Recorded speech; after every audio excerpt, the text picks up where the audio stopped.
and come around to this side and look at it from the other side. Good. Now, what about what's going on the inside? Well, the crater up here was from an eruption a long time ago. You can see the cracks where the lava came down.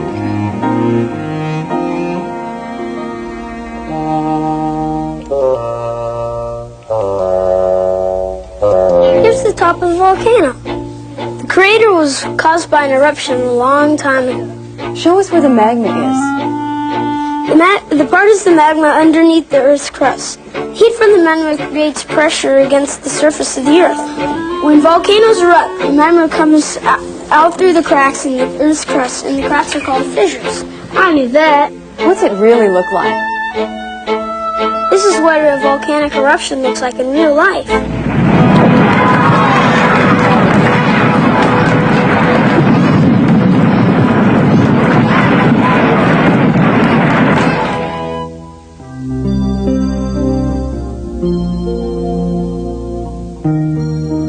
So being able to speak and get natural responses, the metaphor of kind of a human personality in the computer, certainly I think that's one of the big directions that computers will go.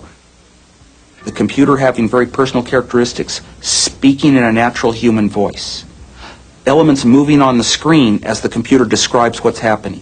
Still giving the advantage of a computer, which is it's interactive. The student can back up, ask a question about something, collaborate with a friend, and it doesn't run by continuously like television does.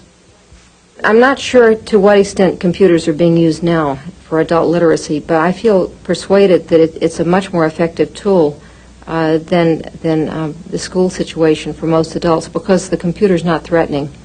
An adult, if you have a good program, an adult can sit down with the computer and make mistakes and not be reprimanded and not feel humiliated.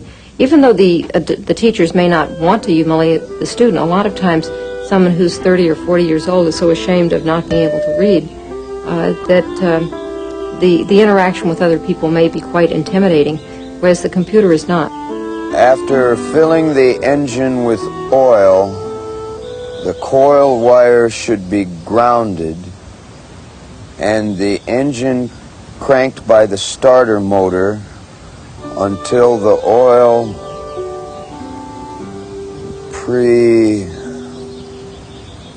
what's this word? Pressure. Oh, pressure. Until the oil pressure gauge reads 10 pounds. Would you like to go on to lesson 6? No, I want to read this.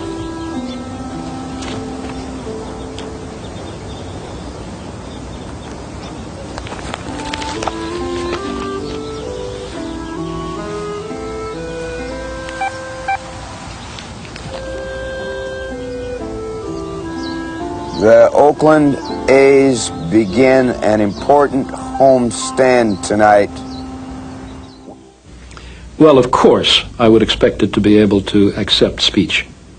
Keyboarding is a truly primitive way of getting information into the machine. So, to begin with, I would want it to do that. Almost as important to me, and I think vitally important to the world, is I want it to do automatic translation. Even if that translation is not 100% perfect, there's no such thing. I want to be able to read books in Swedish and Japanese and Hungarian and Arabic and Hebrew and Greek and Chinese, and I can't. Well, I think the supercomputers of today will be the desktop computers of tomorrow. And there are two kinds of things that you can do with more computing power. You can do more of what you want to do now faster, and you can occasionally do some things that would be unthinkable to do now. This is some pretty convincing stuff. I'll need all the ammo I can get for my meeting with Professor Thorndike and his committee of invertebrates. Look, see how the engine creates a lot of turbulence, especially at high speeds? So? Well, this causes a lot of noise and also creates a certain amount of drag. Much like? Thorndike. The oscillation starts inside the nozzle, and the turbulence really increases outside. You tried flaring the exhaust nozzle? Sure, I've tested a lot of possible angles. I noticed that the oscillation is a lot lower when you have something like this, about 14 degrees. We should test this. Can you talk to Gavin about a prototype of the nozzle? Sure. And can you add these changes to the specs? Sure. Can you meet with Thorndike? Get out. The implication of this much computing power at a very affordable cost is partly one of those because of the fact it's so radically different than anything we could have ever expected, where the very hugest supercomputers of my lifetime, early in my lifetime, are now equaled by inexpensive personal computers that you can buy everywhere and everyone can own. It's like you can't even say where is this going to go. So the ideas about hypermedia and what their possibilities can be have been around for a long time. And they have always been to be able to cut your own trails through information of your own, other people's information, weave in your stuff with other people. The trails now constitute a new kind of a book. Select the nozzle. Modify. Let's see noise test 3 again. Okay, change the nozzle dimensions to the ones in noise test 3. Great. Let's see performance requirements. Regulations. Noise. Link the noise regulations to the nozzle dimensions. Nozzle dimensions. I don't know what the next extension of that is, except an enrichment of it through going through, looking at a book of mine, not simply as a page of text, but also having behind that page of text as access to additional information that enriches the text. Supplement it with documents, original source material, writings of the period, and begin to get what every historian would love to achieve, which is a real sense of the time. So if we had a machine that we could play games with and take each subject to its farthest point, you could say to the machine, how come I love dinosaurs so much?